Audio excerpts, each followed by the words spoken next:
like to party, then listen to Let's Party, Prayer, and Punk Rock. Yeah! What's up, party people? How you guys doing out there? Once again, my name is Drew, and my wife, Kat, is here as well. Yeah. And we're here once again on our podcast, Let's Party, Prayer, and Punk Rock. And this is our third episode already. Third episode, just getting started, right? Right. So we were talking, and we figured we would give a little bit of insight of who we are, where we come from, so you have a general idea of who you're listening to. Yeah, I mean, we kind of figured if you guys are going to be listening to this podcast and dedicate some time to it, you know, which we greatly appreciate. Thank you guys for listening. We thought you might want to know where we're coming from, just so you know we're not like some crazy psycho creep tweaker. Oh my God. You know, psycho maniac, you know. I hope we don't come off psycho. No, I mean, of course not. At least I hope not. I don't know. Where are the wire coat hangers? Oh God. But no, we just thought that we would just let you guys in on just where we're coming from, you know, where we kind of started and ended up. And, you know, we are, I don't know if many people are aware. Well, I guess the ones that know us and are listening to the podcast right now, but if other people hadn't, we are living here in Texas, transplants from California. But I will, guess I can give the floor here to Kat, and she can kind of explain where she's coming from. Ladies first? Ladies first. Oh, that's so nice of you. I know, that's the way. Okay, well, I have actually been, I've lived in every part of the U.S. I started in Illinois, the Bears. Oh boy. Oh boy, I know, but I have Bears. to. The Bears. Just having a heart attack, Bob. And the Cubbies. So I started there, was raised by my mom and my grandma, who are really faith-filled women, so God has always been a part of my life. Moved to Maryland in my teen years. Had some pretty gnarly struggles with stepdad, and so I definitely have learned a lot. Growing up, we moved to California, and I got out of that situation. Got myself down to Long Beach, got married, had a baby. Then I lost Jack's daddy, and he's in heaven. And then this beautiful man, Drew, is my healer, lover of my soul. Oh, stop. And took care of me and picked up all the pieces, and now I'm in Texas. So here we are. And God is like this golden thread that has been through my life, my whole life. And there was a part of my life where, oh boy, did I make mistakes and not feel very close to him. But he's always around and waiting for us, you know? Right. So you were born and raised in Illinois.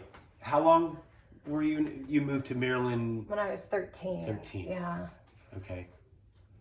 Yeah, Maryland, where I was, it was Hagerstown, Maryland. So there was like nothing there. It was a school, lots of snow, and a movie theater, some grocery stores. It was very desolate. But I mean, it was 1950s America. Yeah, basically, yeah. There was not a lot of crime. It was very, you know, very nice. But I definitely was happy to get to California, for sure. You moved to California when you were 17. 17. And I left the abusive household at 19. And that's when shit hit the fan. Yeah. That's when Kat went rebellious, Yes. right? And I did all the things that a young person would do if they've been like held behind closed Sheltered doors. and- Yeah. Yeah, exactly. Ooh, Let what the is cat this? out, right? Exactly. There you go. Literally. Literally. Stop it, no puns. Yeah, so, you know, I went through a few years of real tough physical, emotional, traumatic abuse, and then left that and, you know, was mad at God, I guess, and just fell into drugs and alcohol and party. You were living in the valley? Yeah, doesn't it always happen in the valley? It's in the valley. Anyone from California listening, yeah, you know the valley. You know the valley.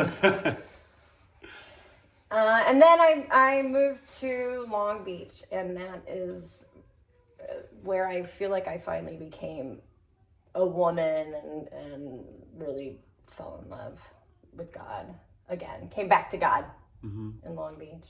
Met some cool people, some good friends. Yeah, like you. Yeah, we were actually friends for about 15 years before we got married. Yes.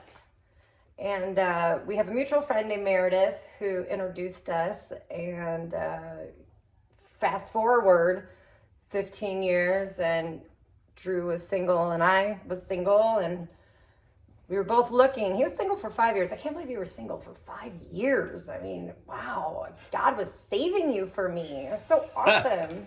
You're such a treasure. So great.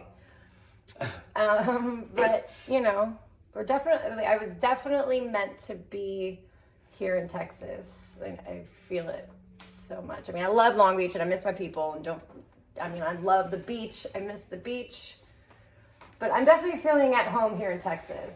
We're in the DFW area. So we're kind of like in this beautiful little pocket of safety in Bedford, and can get to Fort Worth and the Stockyards and Dallas. And, yeah, everything's pretty close by. Yeah. For sure. 20 minutes, to Fort Worth, 20 minutes to Dallas, maybe 20 minutes to Arlington. And then my dad is in Austin. That's a whole nother podcast. But have reconnected with my dad, and he's not that far away, so my relationship with him has definitely grown since I've been here too. So yeah, it's improved, right? Yeah.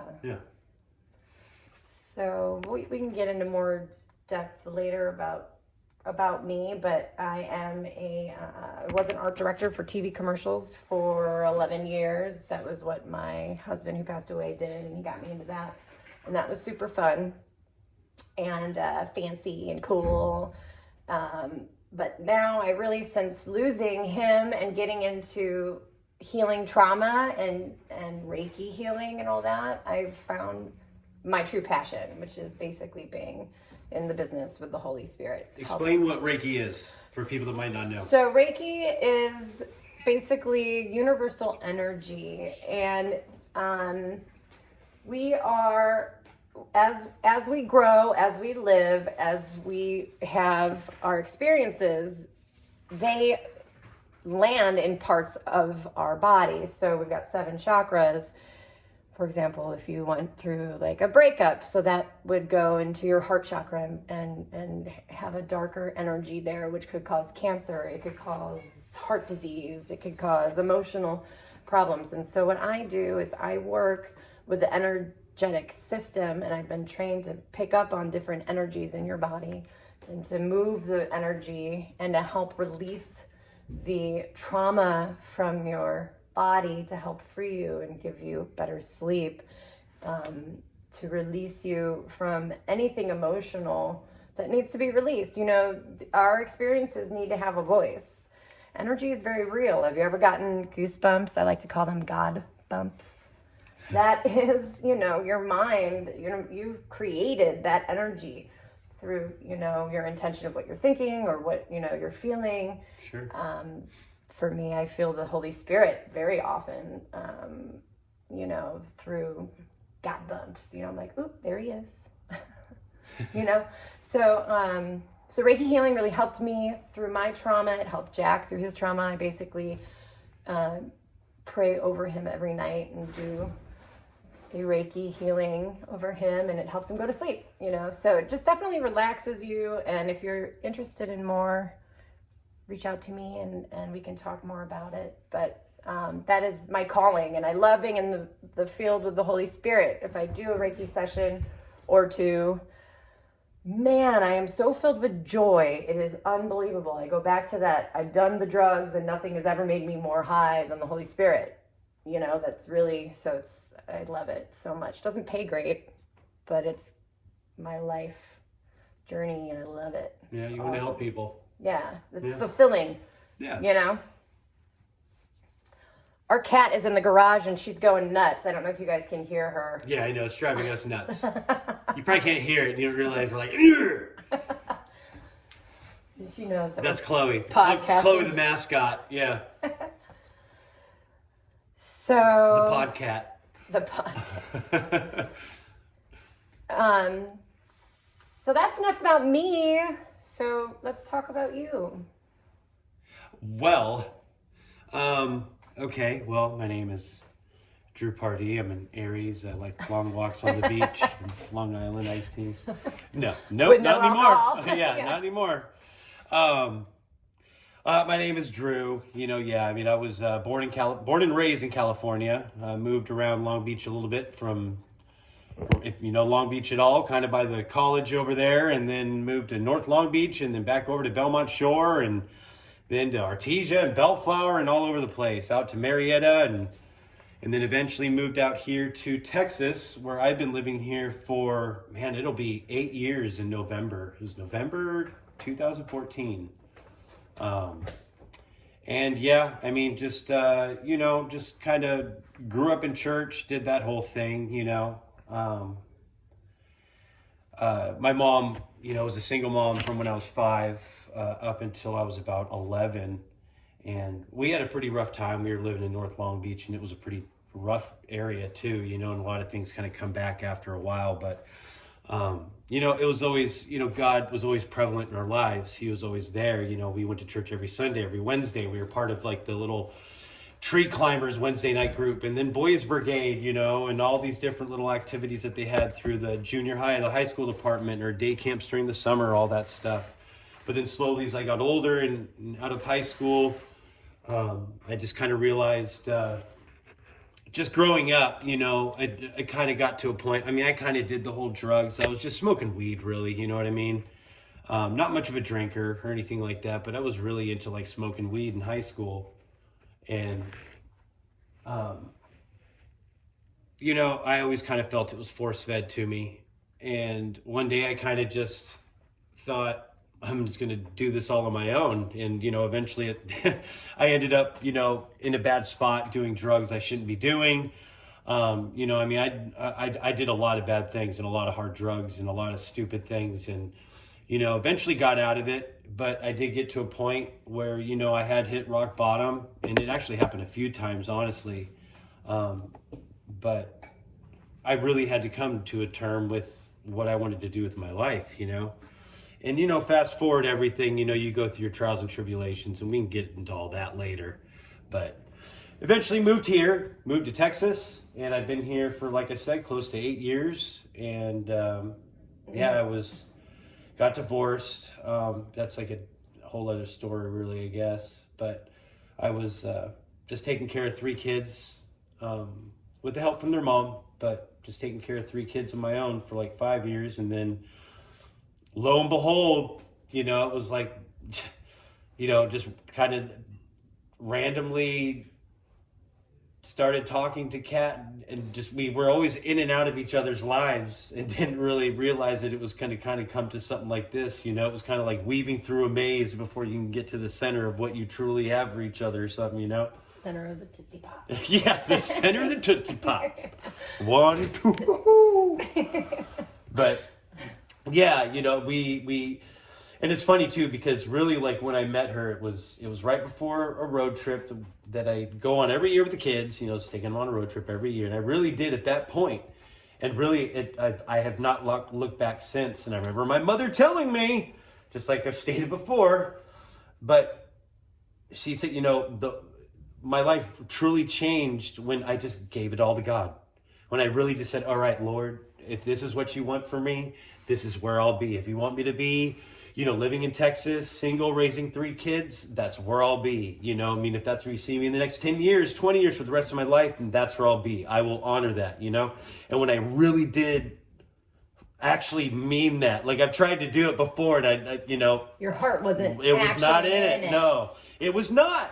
And I remember going to work, on the way to work, and just feeling it, and just like, it really overcame me. And then sure enough, lo and behold, a couple months later or something.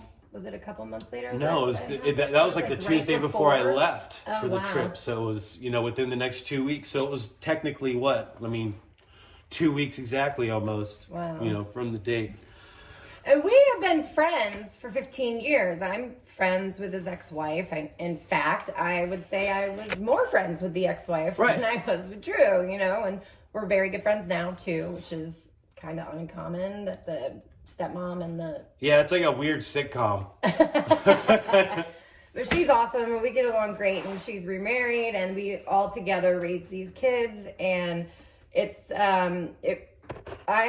I did not see it coming. I really didn't. He was a friend of mine. We were talking, here and there we would talk, and he would help comfort me with my situation with Rudy. And Chloe agrees. Chloe's meowing to say yes. Yes, this is great. I love having a kitty cat here to take care of me.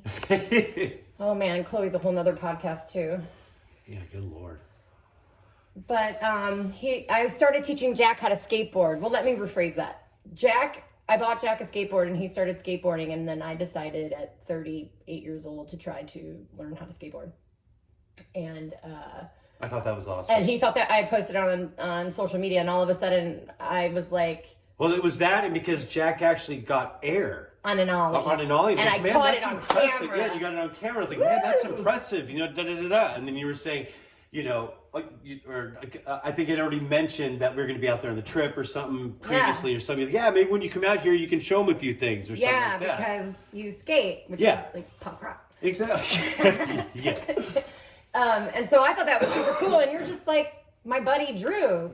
So I remember he came out, and I mean, girls, if you're trying to impress a boy, you like get the right. We were going to go to the beach or something too, right? And so I was like, I was so natural. I didn't care. I didn't care. Like, I don't even know if I had makeup on. You know what I mean? I was just so myself with you because we were like buddies. Right. Like when you go on like a date or something like that. That's all it was. Yeah. Up, like, hey, we're gonna go to anxiety, Cat's house. Stressed out, and they were calling me Auntie Cat.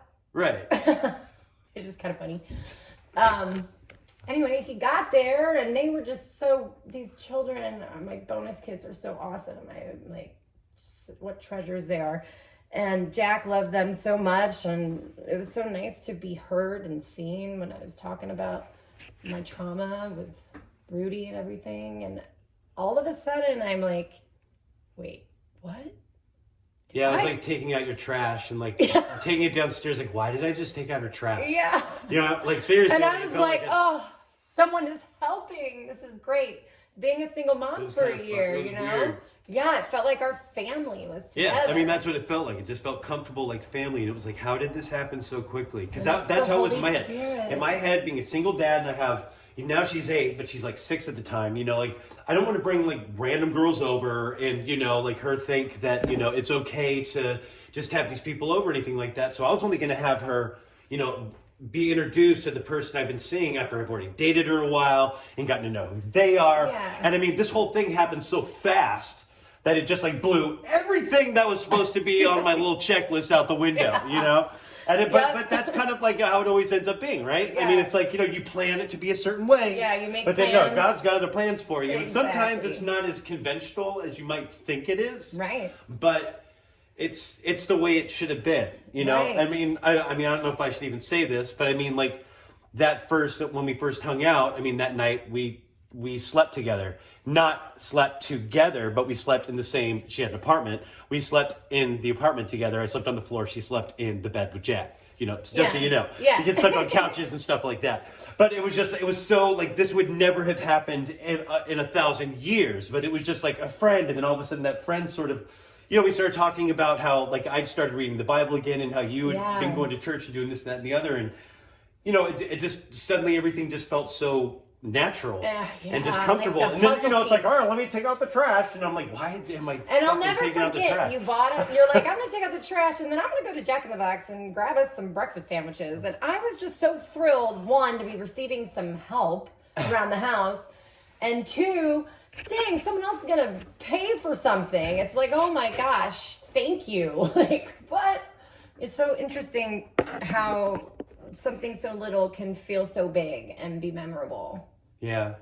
And, it is kind of shocking, I'm sure, to hear her say that, I got breakfast sandwiches at Jack in the Box. Now, if you guys know who this woman is, she should not be happy about that. I know. I'm a health coach as well as a Reiki healer. So if you need But it is what it is at the time.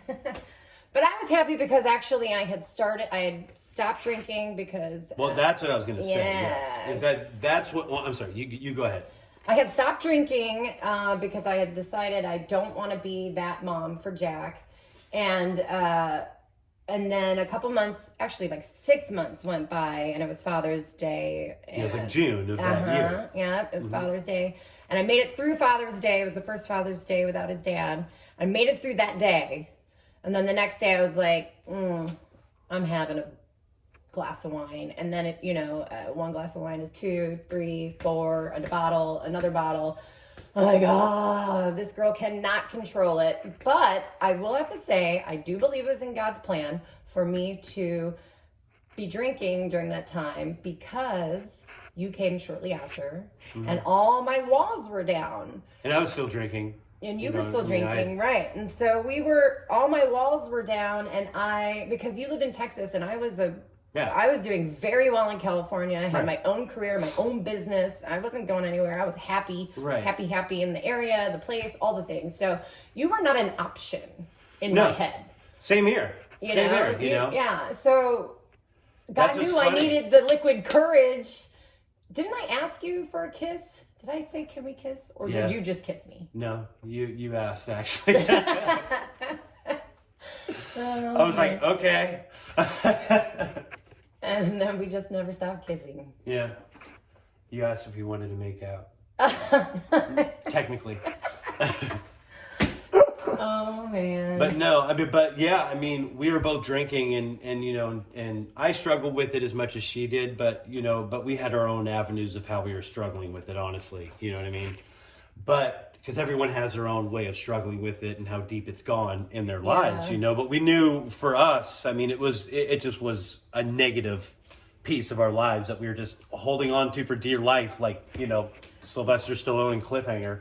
It was just like stupid. It was just, and so we decided, and really, and that was a huge thing for me. If anybody, who knows me, I stopped drinking, and this woman got me to stop drinking. It was for myself, but her encouragement helped me do that, and her happiness and everything, And and I've been sober for over, I guess, about a year. Yeah. Yeah. Definitely.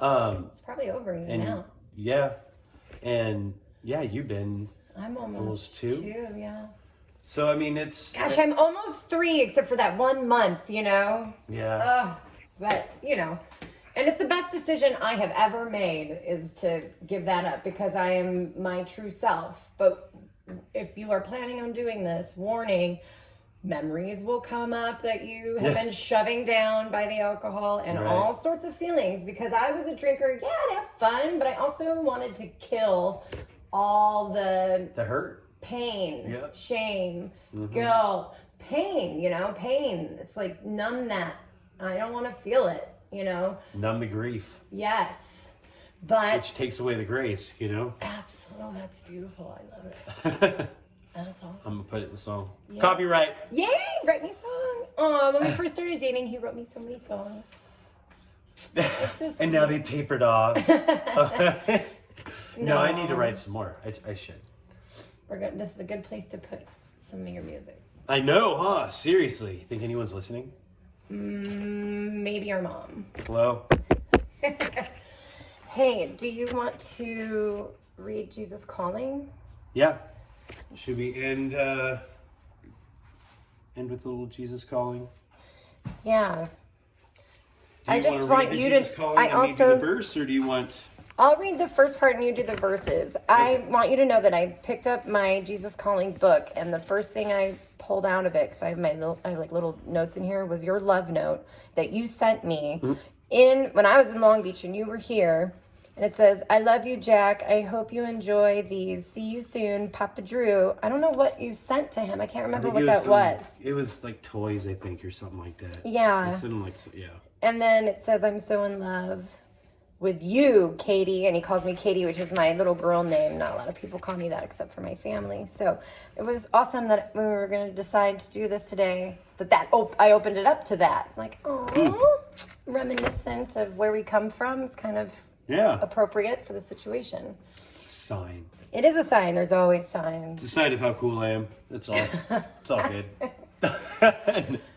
Okay, so today is February 24th, and Jesus Calling says, "Be still in the light of my presence while I communicate love to you. There is no force in the universe as powerful as my love. You are constantly aware of limitations, your own and others, but there is no limit to my love. It fills all space, time, and eternity. Now you see through a glass darkly, but someday you will see me face to face. Then you will be able to experience fully how wide and long, high and deep is my love for you.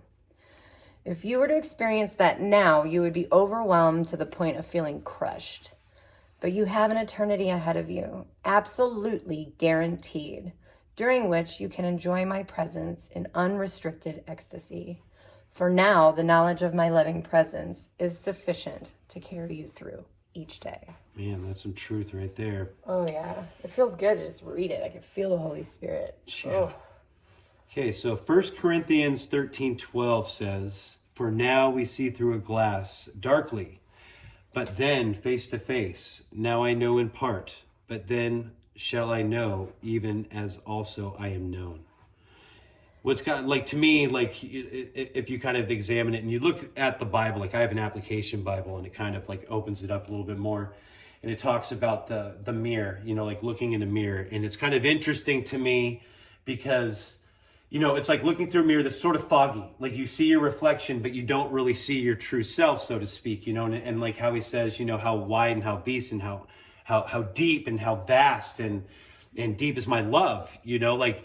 And if you could experience it, it would like crush you. Like that's amazing to me to think that, you know, like if you're thrown that much emotion at once, like it could literally kill you, you know? It's like they say too, you know, like, you know, God can, you know, always communicated through angels or a burning bush or whatever, because if we were actually able to hear his voice, our heads would like explode. Yeah. You know, like to me, that's just He's effing so powerful. crazy. Yeah. You know? And so to think like, you know, we're only really seeing his love, like for right now, it's like looking through a mirror, you know, but when we actually get to see it face to face, that's, you know, how immense that will be. It's like you can't have your human body to experience it because you'll be blown away anyway. Right. You know? That's spectacular. It's The interesting. ecstasy. I like that she used ecstasy. Yeah, You know, exactly. My presence is unrestricted ecstasy. Exactly. It's like whatever brings you joy in this human body, in this world, we have no idea what's to come. We don't even know what that joy is, you know? And that's very exciting.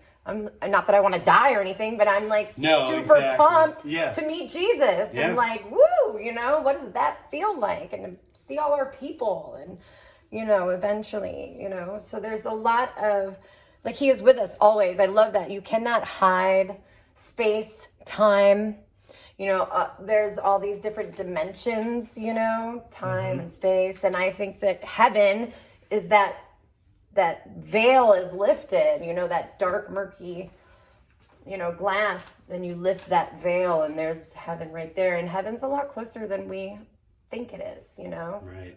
I just love that. And it's kind of interesting that you can never hide from God. So don't even try. That's it's a kind scary of thing. Freeing. But it's freeing in a way. It's like he knows you completely better, you know, all the hairs on your head. Yep. He knows the path you want to take before you've even thought it. Yep. So the second verse here we have is Ephesians 3, verses 16 through 19. And it says, "I pray that out of his glorious riches he may strengthen you with the power through his Spirit in your inner being, so that Christ may dwell in your hearts through faith. And I pray that you, being rooted and established in love, may have power altogether with all the saints to grasp how wide and long and high and deep is the love of Christ, and to know this love that surpasses knowledge, that you may be filled to the measure of all the fulfillment of God." Once again, you know, like it reaches all corners. You know, his love reaches all corners. There's nothing that it cannot touch. That you know? nothing that it can't turn dark to light. No. You know, the light. You just have to be able to see it, and he's everywhere, you know. But that's the thing, is that especially in today's society, you know, we tend to see more of the bad rather than the good, you know, and they report more of the bad things than the good. You know, you got Ukraine going on right now. I mean, of course, they're going to be going crazy on that. Yeah. But, you know, I mean, there is a lot of good, prayers.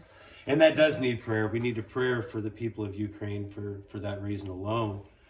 But, you know, it is amazing that it touches everywhere. And, you know, even through something like what's going on over there, I mean, hearts will be touched one way or another. You know, people will come together, you know, and help one another to, whether it is just to escape the country or, you know, just to survive. Right. But it is just amazing, God's vast quantity of love. And that it's at your disposal. But, you know, my grandma has always said, you know, Jesus is a gentleman. You've got to ask him into your heart. You've got to call him in. He wants you to pray to him. He wants you to ask for his help. You know, I think of, like, you know, calling my dad for help. You know, you can't pick up your phone and text Jesus, but you can talk to him right now. He's with you all the time. You don't have to pick up a phone. He's with you all the time. And maybe you don't hear his voice, and maybe sometimes you do. I mean, through osmosis, I totally Well, and a lot of the times, too, the answer we get isn't what we thought.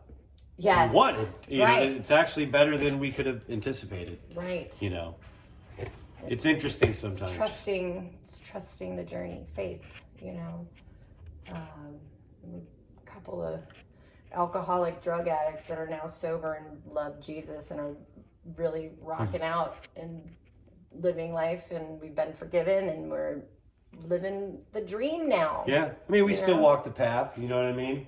I mean, you still walk by the alcohol aisle and, you know, you see a pale ale or something, you're like, man.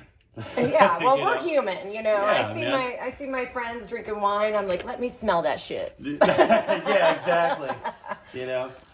But, you know, I'm having time without the wine. They make a non-alcoholic fucking Lagunitas IPA. Yeah. Okay? I mean, it Good tastes like a trickery. Lagunitas IPA. Yeah. Yes. It's the trickery of the mind. Yep, definitely.